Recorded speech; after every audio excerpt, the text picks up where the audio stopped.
माझ्या प्रियांनो, येशू ख्रिस्ताच्या नावाने तुम्हाला माझ्या प्रेमाच्या शुभेच्छा. कसे आहात? सगळे छान आहे ना? हे ठिकाण छान आहे का?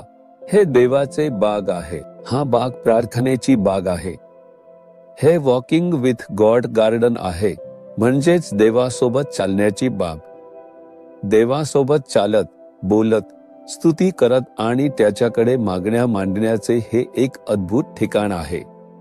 म्हणून या ठिकाणाहून तुमच्याशी बोलायला मला खूप आनंद होत आहे. इथे आल्यावर मला नेहमीच प्रार्थनेची उपस्थिती जाणवते. इथे प्रार्थना करता येते आणि आनंदाने त्याची उपस्थिती अनुभवता येते. कारण इथे अनेक लोक येतात आणि प्रार्थना करतात. इथे प्रार्थना सभा वगैरेही होत असतात. त्यामुळे देवाची उपस्थिती इथे नेहमीच असते. प्रभू ज्या ठिकाणी असतात, जिथे आपली प्रार्थना आणि स्तुती असते, तिथे नेहमीच देवाची उपस्थिती असते.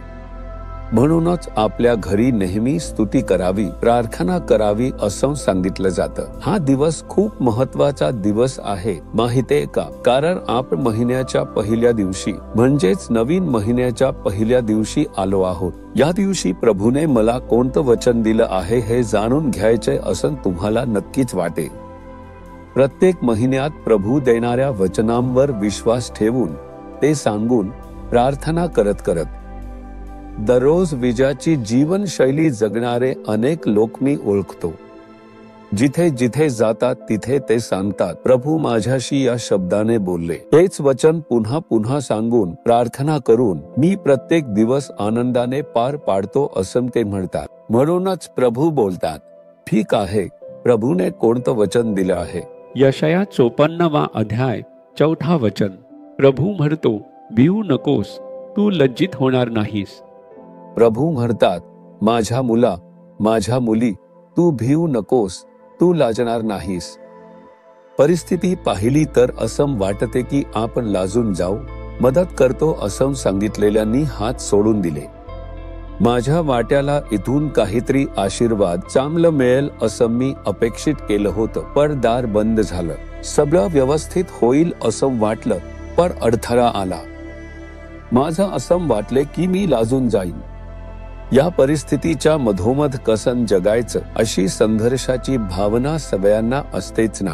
परंतु परमेश्वर सांगतो, तू घाबरू नकोस, तू लज्जित होणार नाहीस. परिस्थिती लाजिरवाणी वाटू शकते, पण तू लज्जित होणार नाहीस. का माहितीये का? कारण मी तुझ्यासोबत आहे.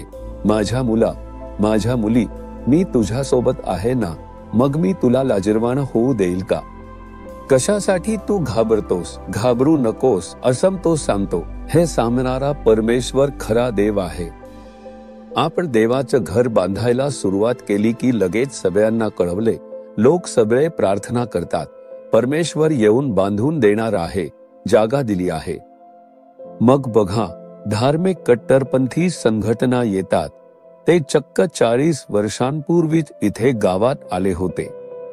इतर ठिकाणाहून, कन्याकुमारी जिल्ह्यातून येऊन या गावातील लोकांना भडकवून गेले. ते लोक शांतपणे राहत होते. आम्ही प्रेमाने, आपुलकीने राहत होतो. धार्मिक कट्टरतेला चिथावणी देऊन हे बांधू नको असं सांगितलं. असं मिरवणूक काढली, सार्वजनिक सभा घेतली, नोटीस लावल्या. त्याचं कारण इथे असलेल्या एका माणसामुळे होतं. त्याच्याकडे खूप व्यवसाय, 2-3 दुकाने, खूप मालमत्ता आणि संपत्ती होती. त्यामुळे त्याला हे सगळं आवडलं नाही, म्हणून तो जोरदार विरोध करायला लागला. त्याने सगळ्यांना सांगितलं, मी हे होऊ देणार नाही, बघूया काय होतं असं म्हणून. तेव्हा आम्ही सुरुवातीच्या टप्प्यात होतो. आमच्यावर पोलीस चौकशी, तहसीलदार चौकशी, कोर्ट चौकशी, बरेच अधिकारी येऊन चौकशी करत होते. आम्हाला या सगळ्याची सवयच नव्हती. सुरुवातीला थोडी भीती वाटली, एवढंच. काही जणांनी सांगितलं की इथे बांधकाम करता येणार नाही, तिच्या विरुद्ध विरोध आहे, दुसऱ्या ठिकाणी पाहून बांधकाम करा, असं एक ख्रिश्चन वकील म्हणाले. मी म्हणालो, हे केल्याने येशूला अपमान होईल. हे त्याने दिलेलं ठिकाण, त्याची योजना, तोच हे सगळं करत आहे. हे बांधता आलं नाही असं म्हटलं तर ते परमेश्वरासाठी लाजिरवाण ठरेल आणि त्याच्या नावाला डाग लागेल. तो कधीच लाजिरवाणा होऊ देणार नाही. मी परमेश्वरावर विश्वास ठेवला तेव्हा विरोध असतानाही हे बांधकाम पूर्ण करेन. मी तुला कधीच लाजिरवाणा होऊ देणार नाही. मी परमेश्वर आहे, घाबरू नकोस. परिस्थिती आली तरी घाबरू नकोस. 1 वर्षभर त्यांनी ते थांबवून ठेवू शकले. त्याच्यानंतर परमेश्वर म्हणाले, काम सुरू करा, मी सगळं पाहून घेईन. आम्ही काम सुरू केलं. परमेश्वराने वेगाने ते पूर्ण केलं. आपल्या महिमेने तो प्रतिष्ठित होण्यासाठी मदत केलं. मला लज्जित होऊ दिलं नाही. सगळेजण बोलत होते, हे अजून इतकंच आहे, हे पूर्ण होणार नाही, असं म्हणत होते. तुमच्या कामाबद्दल लोक बोलतात का? हे झालं एवढंच आहे, हा परिवार एवढाच आहे म्हणतात का? व्यवसाय एवढाच आहे एवढंच म्हणतात का? लोक म्हणतात सेवा एवढीच आहे, सगळं संपलं, काहीच करता येणार नाही का? परमेश्वर म्हणतो, मी तुला लज्जित होऊ देणार नाही.